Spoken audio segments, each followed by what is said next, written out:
नमस्कार साथियों, मैं आजादी महत्वपूर्ण सेशन के साथ आपके सामने पुनः उपस्थित हुआ हूं ताकि आने वाला एग्जाम में आपको अधिक से अधिक मदद मिल सके। जो भी बीपीएससी टीचर एग्जामिनेशन का तैयारी कर रहे हैं दोस्तों को, खास करके बिहार गवर्नमेंट का सभी वीडियो आप देखने का प्रयास कीजिएगा। एक एक वीडियो आपके एग्जाम मॉडल तैयार किया जा रहा है। तो पहला क्वेश्चन है, तुकाराई का युद्ध कब हुआ था? तुकाराई का युद्ध कब हुआ था? तो तुकाराई का जो युद्ध हुआ था वो 1575 ईस्वी में हुआ था। कब हुआ था? 1575 ईस्वी में हुआ था। ऑप्शन क्या हो जाएगा? 1575 हो जाएगा। तो तुकाराई का जो युद्ध हुआ था ये मुगल साम्राज्य एवं बंगाल सल्तनत के बीच में हुआ था। किसके बीच में हुआ था? तुकाराई का युद्ध मुगल साम्राज्य एवं बंगाल सल्तनत के बीच में हुआ था। क्लियर हो गया होगा। इसको बजौरा का युद्ध भी कहा जाता है। तुकाराई के युद्ध को बजौरा का युद्ध भी कहा जाता है और इसको मुगल मार का युद्ध भी कहते हैं। तो इसको दो नाम से जाना जाता है, तुकाराई का युद्ध, बजौरा का युद्ध और मुगल मार का युद्ध, अर्थात तीन नाम हो गया। तो इस तरह से आप इसको क्लियर रखिएगा। तुकाराई का युद्ध कब हुआ था? 1575 ईस्वी में हुआ था। किसके किसके बीच में हुआ था? तो मुगल साम्राज्य एवं बंगाल सल्तनत के बीच में हुआ था। तो क्लियर हो गया होगा। तो ऑप्शन ए हो जाएगा 1575 ईस्वी। नेक्स्ट क्वेश्चन की ओर बढ़ते हैं। नेक्स्ट क्वेश्चन है, उत्तर पूर्वी राज्य में स्थित कौन सा राष्ट्रीय उद्यान भारत में चार बड़े बिल्ली प्रजातियां जैसे तेंदुआ, बाघ, मेघ तेंदुआ एवं हिम तेंदुआ का एकमात्र उद्यान के साथ प्रसिद्ध है? देखिए, इसमें चार प्रजातियां हैं। जैसे तेंदुआ हो गया, कोमा दे दीजिएगा, कोमा दिया नहीं है।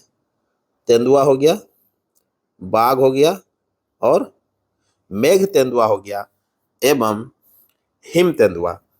ये चार ऐसे बड़े प्रजाति हैं। ये चार उत्तर पूर्वी राज्य में स्थित कौन सा राष्ट्रीय उद्यान है जिसमें क्या है? भारत में चार बड़े बिल्ली प्रजातियां हैं। ये सब बिल्ली की प्रजातियां हैं। जैसे तेंदुआ बिल्ली की तरह ही दिखता है, बाघ आप उसको भी देख सकते हैं, मेघ तेंदुआ, हिम तेंदुआ, इन सभी का जो है तो किससे संबंधित है? तो नामदफा राष्ट्रीय उद्यान से है। किससे है? नामदफा राष्ट्रीय उद्यान में ये सब देखने के लिए आपको मिलता है। तो ऑप्शन क्या हो जाएगा? नामदफा राष्ट्रीय उद्यान। ये जो है नामदफा राष्ट्रीय उद्यान ये अरुणाचल प्रदेश में पड़ता है। कहां पर पड़ता है? अरुणाचल प्रदेश में पड़ता है। और अरुणाचल प्रदेश, ये हुलॉक गिब्बन भारत में पाई जाने वाली एकमात्र वनमानुष प्रजाति इसी राष्ट्रीय उद्यान में पाया जाता है। तो ये नामदफा जो राष्ट्रीय उद्यान है अरुणाचल प्रदेश का है, इसका एक और खूबी है। क्या खूबी है? कि इसमें जो है हुलॉक नामक जो गिब्बन है, हुलॉक गिब्बन, इसको क्या बोलते हैं? हुलॉक गिब्बन लिख लीजिएगा। हुलॉक गिब्बन जो है,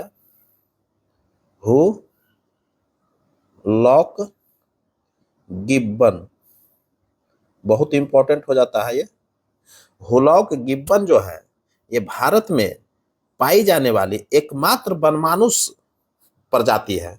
एकमात्र जो वनमानुष पर कभी कभी क्वेश्चन भी पूछ लेता है कि एकमात्र भारत में जो पाई जाने वाली वनमानुष है प्रजाति वो किस राष्ट्रीय उद्यान में पाया जाता है? यही अरुणाचल प्रदेश के राष्ट्रीय उद्यान नामदफा राष्ट्रीय उद्यान में पाया जाता है। तो क्लियर हो गया होगा। हुलॉक गिब्बन, ये नाम याद रखिएगा। हुलॉक गिब्बन जो है भारत में पाई जाने वाली एकमात्र जो है वनमानुष प्रजाति है जो कि नामदफा राष्ट्रीय उद्यान में पाया जाता है। तो क्लियर हो गया होगा। नेक्स्ट क्वेश्चन की ओर बढ़ते हैं। भारतीय इतिहास के संदर्भ में क्या है क्वेश्चन? भारतीय इतिहास के संदर्भ में कौन भावी बुद्ध, देखिए बहुत इंपॉर्टेंट आ जाता है ये। भारतीय इतिहास के संदर्भ में कहा जा रहा है कि कौन जो है भावी बुद्ध है जो संसार की रक्षा हेतु अवतरित होंगे। यानी कि भावी बुद्ध कहने का मतलब जो भविष्य का जो बुद्ध देखा जा रहा है वह कौन है जो कि संसार की रक्षा करने के लिए क्या होगा? अवतरित होंगे। तो वो मैत्रेय है। वो कौन है?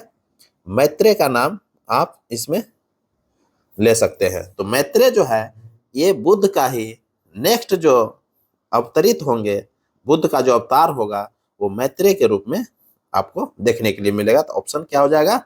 सी हो जाएगा। नेक्स्ट क्वेश्चन है, कौन द्रविड़ समूह, क्या है? कौन द्रविड़ समूह की सबसे छोटी भाषा है? बहुत इंपॉर्टेंट हो जाता है। कौन जो है द्रविड़ समूह की सबसे छोटी भाषा है? तो मलयालम है, मलयालम जो कि केरल का ये भाषा है। तो द्रविड़ समूह की सबसे जो छोटी भाषा है वो मलयालम है, जो कि मलयालम कहाँ बोला जाता है? केरल में बोला जाता है। इन सभी जगहों पर आप देखने के लिए मिलेगा। तो नेक्स्ट क्वेश्चन है, डच संसद द्वारा पारित, क्या है? डच संसद द्वारा पारित डच संयुक्त कंपनी की स्थापना कब की गई थी? डच संसद द्वारा जो है पारित डच संयुक्त कंपनी की स्थापना कब हुआ था? तो डच संयुक्त कंपनी का जो स्थापना हुआ था वो 1602 ईस्वी में हुआ था। डच कंपनी की स्थापना कब हुआ था? 1602 ईस्वी में हुआ था। जबकि ब्रिटिश ईस्ट इंडिया, अंग्रेजी ईस्ट इंडिया कंपनी की जो स्थापना हुआ था वो 1600 ईस्वी में हुआ था। ये भी ध्यान रखिएगा, ये बहुत इंपॉर्टेंट हो जाता है। क्लियर? नेक्स्ट क्वेश्चन, फ्रांसीसियों ने, क्या है? फ्रांसीसियों ने 1668 में अपनी पहली कारखाना कहाँ स्थापित किया था? फ्रांसीसियों ने 1668 ईस्वी में अपनी पहली कारखाना कहाँ स्थापित किया था? तो सूरत में किया था। कहाँ किया था? सूरत में किया था। ऑप्शन क्या हो जाएगा? सूरत हो जाएगा। ऑप्शन ए हो जाएगा। क्लियर? फ्रांसीसी ईस्ट इंडिया कंपनी की स्थापना कब हुआ था? ये आप सोच के रखिएगा, कमेंट में भी आप कमेंट कर सकते हैं। तो फ्रांसीसियों ने 1668 में अपनी जो है पहली कारखाना कहाँ स्थापित किया था? तो सूरत में किया था। तो फ्रांसीसी ईस्ट इंडिया कंपनी की स्थापना कब हुआ था? ये ध्यान में आपको रखना पड़ेगा। जो कि पहली फैक्ट्री कब खोला था? सूरत में खोला था, 1668 में खोला था। क्लियर?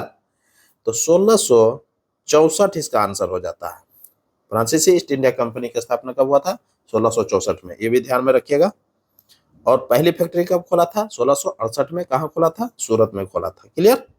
नेक्स्ट क्वेश्चन है, किस ब्रिटिश कंपनी ने, बहुत इंपॉर्टेंट हो जाता है, किस ब्रिटिश कंपनी ने भारत में व्यापार करने का पहला अधिकार पत्र प्राप्त हुआ था?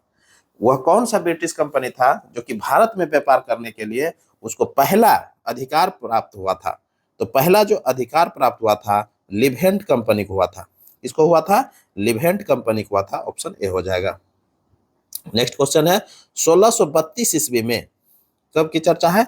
1632 ईस्वी में हुगली क्षेत्र से पुर्तगालियों को किसने हटाना शुरू कर दिया था? 1632 ईस्वी में हुगली क्षेत्र से कह रहा है कि पुर्तगालियों को किसने हटाना शुरू कर दिया था? तो डच ने हटाना शुरू कर दिया था। दोस्तों, किसने हटाना शुरू कर दिया था? डच ने शुरू कर दिया था। और डच जो है पटना में फैक्ट्री भी 1632 ईस्वी में ही खोला था। यह भी ध्यान में रखना है। क्लियर? नेक्स्ट क्वेश्चन है 1632। नेक्स्ट क्वेश्चन है, कोलकाता की जमींदारी, क्या है? कोलकाता की जमींदारी अंग्रेजों को किस सूबेदार ने प्रदान किए थे? कोलकाता की जो जमींदारी थी अंग्रेजों ने किसको प्रदान किया था? तो अजी मुस्सान को किया था। किसको क्या था? अजी मुस्सान को क्या था? ऑप्शन ए हो जाएगा। क्लियर? नेक्स्ट क्वेश्चन है, किसने ब्लू वाटर नीति, किसने ब्लू वाटर नीति नीला जल योजना को लागू किया था? नीला जल योजना को लागू किया था तो किसने किया था? सभी लोग इसका जानते होंगे। तो फ्रांसिस डी अल्मीड़ा ने किया था। किसने किया था? फ्रांसिस डी अल्मीड़ा ने किया था। ऑप्शन क्या हो जाएगा? Francis de Almeida. तो फ्रांसिस डी अल्मीड़ा ऑप्शन किस में दिख रहा है? ऑप्शन सी में दिख रहा है। तो ऑप्शन अल्मीड़ा हो जाएगा। फुल नाम इसका फ्रांसिस डी अल्मीड़ा है। देखिए, बी में फ्रांसिस डी कर दिया है और सी में अल्मीड़ा कर दिया है। तो ये दोनों नाम जो है एक ही है, फ्रांसिस डी अल्मीड़ा है। क्लियर? ये कर लीजिएगा आप लोग। फ्रांसिस डी अल्मीड़ा जो है इसका फुल नाम है। तो किसने ब्लू वाटर नीति अपनाया था? फ्रांसिस डी अल्मीड़ा ने अपनाया था। क्लियर हो गया होगा। नेक्स्ट क्वेश्चन है, कलहन किस शासक कलहन किस शासक का आश्रित कवि था? कलहन जो थे वह किस शासक के आश्रित कवि थे? तो हर्षवर्धन के दरबार में ये रहते थे। आंसर क्या हो जाएगा? हर्षवर्धन हो जाएगा। तो कलहन द्वारा जो रचित पुस्तक है वो क्या लिखे थे? हर्षचरित लिखे थे। ये भी ध्यान में रखिएगा। नेक्स्ट क्वेश्चन है एनीलिडा संघ। क्या है क्वेश्चन? एनीलिडा संघ के जंतुओं का उत्सर्जन तंत्र होता है। एनीलिडा संघ के जंतुओं का जो उत्सर्जन तंत्र होता है वो क्या होता है? वो वृक्क द्वारा होता है। उत्सर्जन तंत्र इसका क्या होता है? वृक्क होता है अर्थात किडनी होता है। क्लियर? तो ऑप्शन क्या हो जाएगा? सी हो जाएगा। नेक्स्ट क्वेश्चन है जनन अंगों के कार्यों का। क्वेश्चन क्या है? जनन अंगों के कार्यों का नियंत्रण कौन करता है? तो जनन अंगों के कार्यों का नियंत्रण कौन करता है? तो GTH हार्मोन करते हैं। कौन करते हैं? GTH हार्मोन करते हैं। ऑप्शन क्या हो जाएगा? बी हो जाएगा, GTH हार्मोन। नेक्स्ट क्वेश्चन है पुराने संसद भवन का परिवर्तित नाम क्या है? पुराने संसद भवन का परिवर्तित नाम क्या है? तो पुराना जो संसद भवन था उसका परिवर्तित नाम, अभी जो नया नाम दे दिया गया है उसको संविधान सदन कर दिया गया है। क्लियर? ऑप्शन क्या हो जाएगा? ऑप्शन ए हो जाएगा, संविधान सदन। तो पुराने संसद भवन का नाम क्या है? संविधान सदन। क्लियर? नेक्स्ट क्वेश्चन है भारत का पहला DNA बैंक किस राज्य में स्थापित होगा? भारत का जो पहला DNA बैंक स्थापित होगा वो उत्तर प्रदेश में। ऑप्शन क्या हो जाएगा? उत्तर प्रदेश हो जाएगा। ऑप्शन ए हो जाएगा। नेक्स्ट क्वेश्चन है 2024 के 75वें गणतंत्र दिवस में सर्वश्रेष्ठ झांकी का पुरस्कार में प्रथम स्थान किसने हासिल किया है? सर्वश्रेष्ठ झांकी के पुरस्कार में जो है प्रथम स्थान किसने प्राप्त किया है? तो संस्कृति मंत्रालय ने किया है।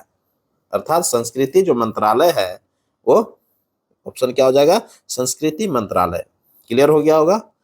तो 2024 के 75वें गणतंत्र दिवस जो 2024 में मनाया गया, इसमें सर्वश्रेष्ठ झांकी का जो पुरस्कार प्रथम स्थान पर आया वो संस्कृति मंत्रालय के द्वारा आया है। क्लियर? तो संस्कृति मंत्रालय को प्रथम स्थान प्राप्त हुआ है। क्लियर?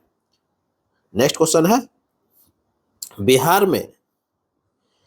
बिहार में प्राप्त पहले द्विभाषी अभिलेख किस मध्यकालीन शासन से संबंधित था?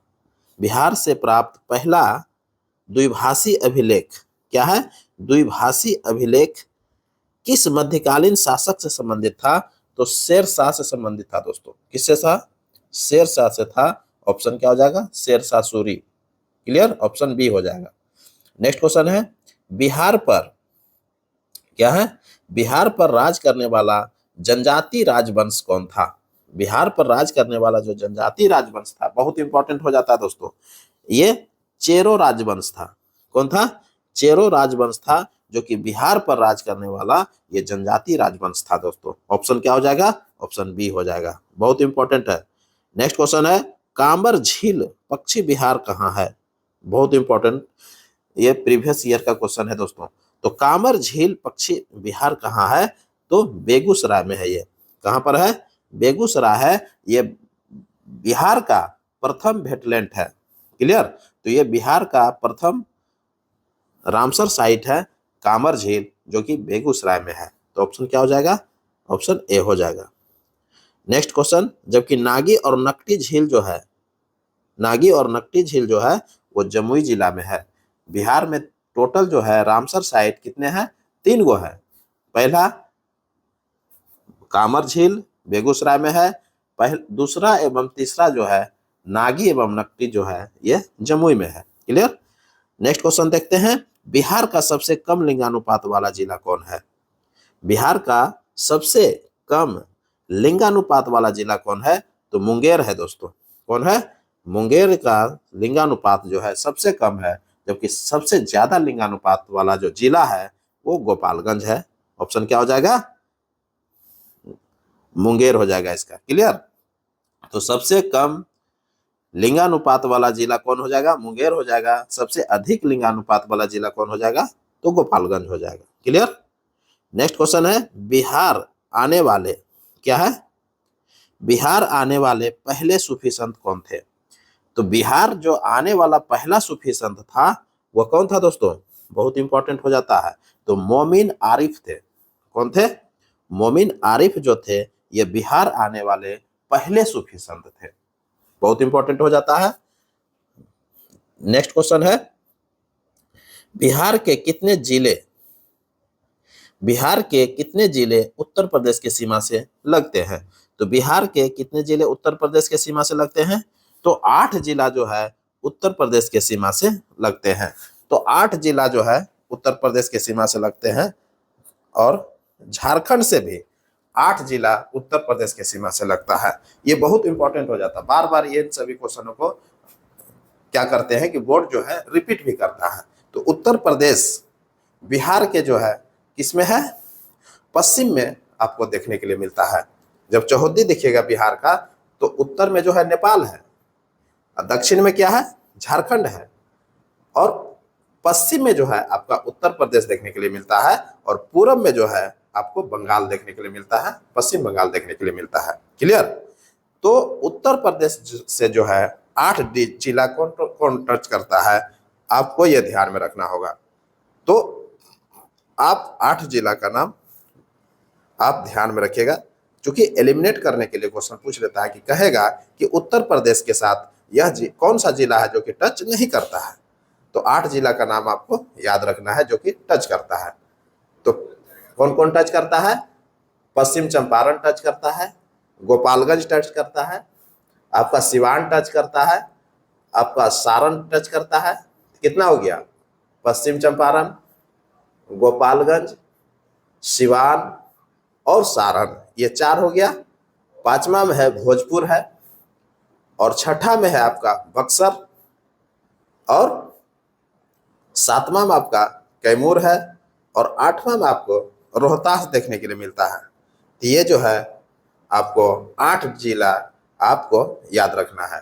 कौन कौन है? पश्चिम चंपारण, गोपालगंज, सिवान, सारण, भोजपुर, बक्सर, कैमूर और रोहतास। क्लियर हो गया होगा? उसी प्रकार 8 जिला जो है झारखंड से भी टच करता है। 8 जिला झारखंड से भी टच करता है, तो उसको भी ध्यान में रखना है। कौन कौन है?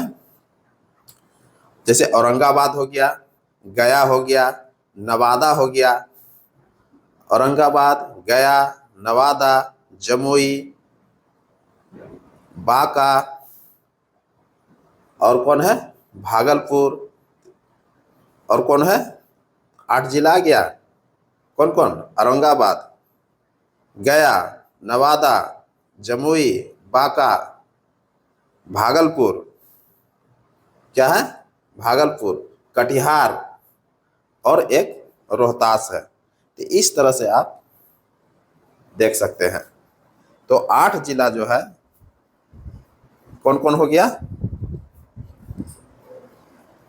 कटिहार हो गया, भागलपुर हो गया, बांका हो गया, जमुई हो गया, नवादा हो गया, गया हो गया, औरंगाबाद हो गया और रोहतास हो गया।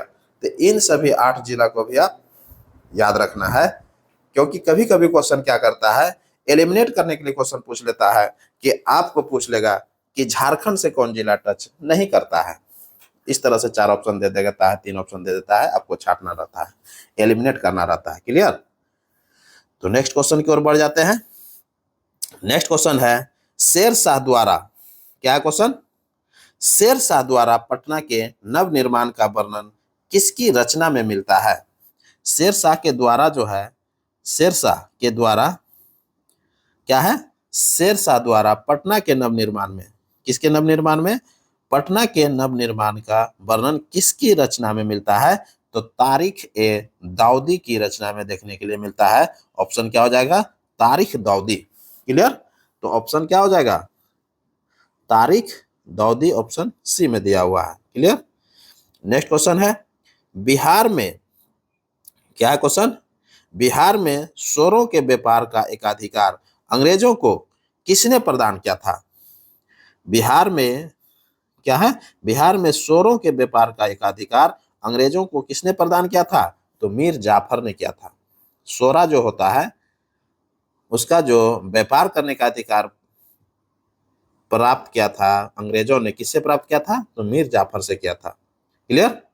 नेक्स्ट क्वेश्चन है, वेद के वेद के किस ग्रंथ में वेद के किस ग्रंथ में बिहार के विदेह राज में आर्यों का आगमन तथा निवास का साक्ष्य वर्णन मिलता है? तो वेद के किस ग्रंथ में बिहार के विदेह राज में आर्यों का आगमन तथा निवास का साक्ष्य का वर्णन मिलता है? तो शतपथ ब्राह्मण में मिलता है। किस में मिलता है? शतपथ ब्राह्मण में देखने के लिए मिलता है। ऑप्शन बी हो जाएगा। नेक्स्ट क्वेश्चन है, जून 2022 क्या है? जून 2022 की चर्चा कर रहा है दोस्तों। देखिए बहुत पुराना क्वेश्चन है। जून 2022 की स्थिति के अनुसार पटना उच्च न्यायालय में न्यायाधीशों की संख्या कितनी हो गई है? अर्थात जो जून 2022 में जो पटना उच्च न्यायालय के न्यायाधीश की संख्या निर्धारित किया गया था उस समय कितना हो गया है उस समय से? तो आप 37 देख सकते हैं। कितना देख सकते हैं? 37 निर्धारित है। ऑप्शन हो जाएगा ए। क्लियर? तो जून 2022 में जो है कि स्थिति के अनुसार 2022 की स्थिति के अनुसार पटना उच्च न्यायालय में न्यायाधीशों की संख्या कितनी होनी चाहिए? तो 37। कितना हो गया है? 37 हो गया है। क्लियर? नेक्स्ट क्वेश्चन, श्री निवार क्या है क्वेश्चन? श्री निवारण चंद्र दास गुप्ता थे। क्या थे? श्री निवारण चंद्र दास गुप्ता थे। क्या थे? तो ये पुरुलिया के निवासी थे। ये निवासी लिखना चाहिए था। श्री निवारण चंद्र दासगुप्ता कहाँ के थे? तो ये पुरुलिया के निवासी थे। ऑप्शन क्या हो जाएगा? सी हो जाएगा। पुरुलिया। श्री निवारण चंद्र जो थे दासगुप्ता, ये पुरुलिया अर्थात ये जो पड़ता है पश्चिम बंगाल में पड़ता है। कहाँ पड़ता है? पश्चिम बंगाल में पड़ता है। तो श्री निवारण चंद्र दासगुप्ता कहाँ के थे? पश्चिम बंगाल के थे, पुरुलिया गांव के थे। वहां के एक विद्यालय के अध्यापक थे। वहां के क्या थे? एक विद्यालय के अध्यापक थे। इन्होंने आजादी के समय विभिन्न स्तरों पर अपना योगदान दिया था। क्लियर? नेक्स्ट क्वेश्चन है, सौर विकिरण निम्न में से किस परास में दिखता है? सौर विकिरण जो है निम्न में से किस परास में दिखता है? तो 400 से 700 एनएम में दिखता है। 400 से 700 एनएम में दिखता है। ऑप्शन क्या हो जाएगा? ऑप्शन ए हो जाएगा। क्लियर? तो सौर विकिरण का तरंग दैर्ध्य परास जो है 400 से 700 एनएम होता है, नैनोमीटर इसको। यह जो है दृश्य विकिरण होता है। यह जो है दृश्य विकिरण होता है जो प्रिज्म से गुजरने पर 7 रंगों में विभाजित हो जाता है।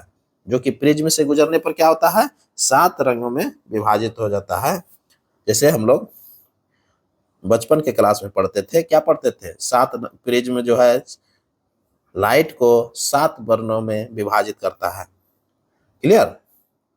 नेक्स्ट क्वेश्चन है, खनिज मिनरल क्या है?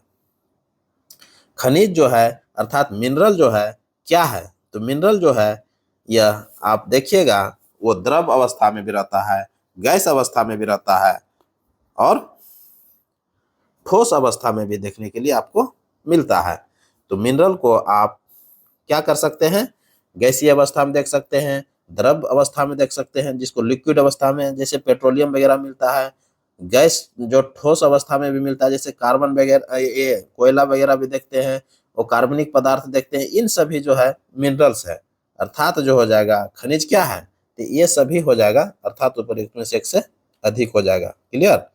तो द्रव भी है, गैस भी है और कार्बनिक ठोस भी है। क्लियर हो गया होगा?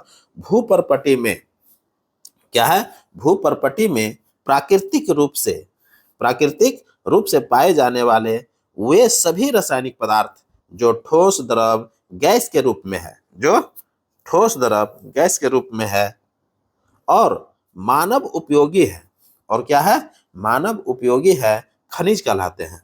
अर्थात वैसे रासायनिक पदार्थ जो ठोस द्रव गैस के रूप में क्या है? विद्वान है और मानव उपयोगी है उसको खनिज कहते हैं। खनिज जो है इसी को मिनरल्स कहते हैं, जिनमें क्या होता है, जिनसे धातु का निष्कर्षण लाभदायी रूप से किया जाता है, उसे अयस्क कहते हैं। खनिज अर्थात मिनरल से हम लोग क्या करते हैं, धातु का निष्कर्षण करते हैं, जैसे सोना चांदी, ये सभी धातु का निष्कर्षण करते हैं, कॉपर। तो इसको जो है क्या बोलेंगे, तो अयस्क बोलेंगे। इसको क्या बोलेंगे, अयस्क बोलेंगे। अतः सभी खनिज जो है अयस्क है, अर्थात जितना भी खनिज हम लोग देखते हैं उससे क्या करते हैं कि कोई अयस्क प्राप्त करते हैं, अर्थात सभी खनिज जो है क्या है, अयस्क है। सभी खनिज क्या है, अयस्क नहीं है। क्यों, क्योंकि अयस्क का भी हम डिफिनेशन दिए थे, अयस्क का भी डिफिनेशन दिए थे। क्या दिए थे कि खनिज जिनमें धातु का निष्कर्षण होता है, जिस वह खनिज है जिसमें धातु का निष्कर्षण होता है उसको अयस्क कहते हैं। अर्थात जो है सभी खनिज जो है अयस्क नहीं हो सकता है। क्यों, क्योंकि हम बताए अभी कि खनिज जो है ठोस, द्रव, गैस, ये तीनों अवस्था में पाया जाता है। जिनसे हम लोग क्या करते हैं, वैसा खनिज जिनसे हम लोग धातु का निष्कर्षण करते हैं उसको अयस्क कहते हैं। इसका मतलब हुआ कि जितना भी खनिज है वह अयस्क नहीं हो सकता है। क्यों, क्योंकि अभी हम जस्ट बता रहे थे कि अयस्क जो है सिर्फ धातु का निष्कर्षण करते हैं। वैसा खनिज जिससे हम लोग क्या करते हैं, धातु का निष्कर्षण करते हैं, उसको हम लोग अयस्क कहते हैं। अर्थात सभी खनिज क्या हो जाएगा, अयस्क नहीं होगा, और लेकिन सभी अयस्क खनिज होगा। क्यों, क्योंकि अयस्क जो प्राप्त करते हैं वो खनिज से प्राप्त करते हैं। तो क्लियर हो गया होगा, अयस्क किससे प्राप्त करते हैं, खनिज से प्राप्त करते हैं। तो सभी अयस्क जो होगा वो खनिज होगा, लेकिन सभी खनिज अयस्क नहीं हो सकता है। क्लियर हो गया होगा, यही बात हमको समझाना था। क्लियर, नेक्स्ट क्वेश्चन की ओर बढ़ते हैं। और ये अंतिम क्वेश्चन आ गया, कह रहा है कि भारत में योजना आयोग की स्थापना कब हुई थी। भारत में योजना आयोग की स्थापना जो हुआ था 1950 ईस्वी में हुआ था। कब हुआ था, 1950 ईस्वी में हुआ था, 15 मार्च के दिन हुआ था। कब हुआ था, 15 मार्च के दिन 1950 ईस्वी को सरकार के एक प्रस्ताव के तहत हुआ था। सरकार के एक प्रस्ताव के तहत हुआ था। यह एक गैर संवैधानिक संस्था थी।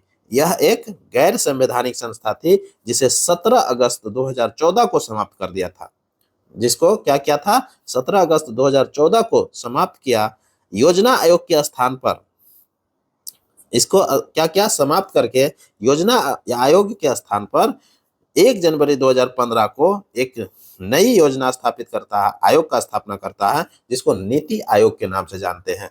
कभी कभी क्वेश्चन भी पूछता है कि नीति आयोग का स्थापना कब हुआ था, तो 1 जनवरी 2015 को हुआ था। किसके स्थान पर हुआ था, तो योजना आयोग के स्थान पर हुआ था। क्लियर, योजना आयोग जो है वो आधारित था किस पर, टॉप टू बॉटम पर आधारित था।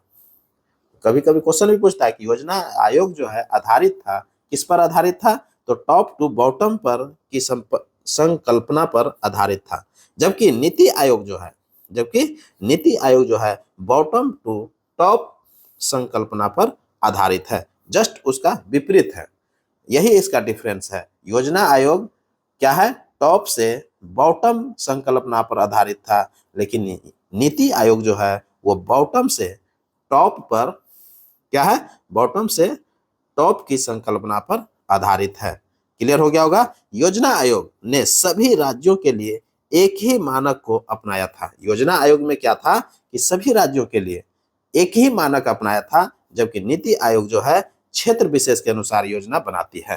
क्लियर हो गया होगा। तो यही डिफरेंस आपको देखने के लिए मिलता है। योजना आयोग क्या करता है, सभी राज्यों के लिए समान रूप से वो काम कर रहा था, जबकि नीति आयोग ऐसा नहीं है, वो विशेष क्षेत्र के लिए क्या करती है, योजना तैयार करती है। क्लियर। तो इसी के साथ अब हमको इजाजत दीजिए। मैं पुनः एक नए वीडियो के साथ आपके सामने उपस्थित होऊंगा। तब तक के लिए पढ़िए और नेक्स्ट वीडियो का इंतजार कीजिए। नमस्कार, जय हिंद। क्लियर।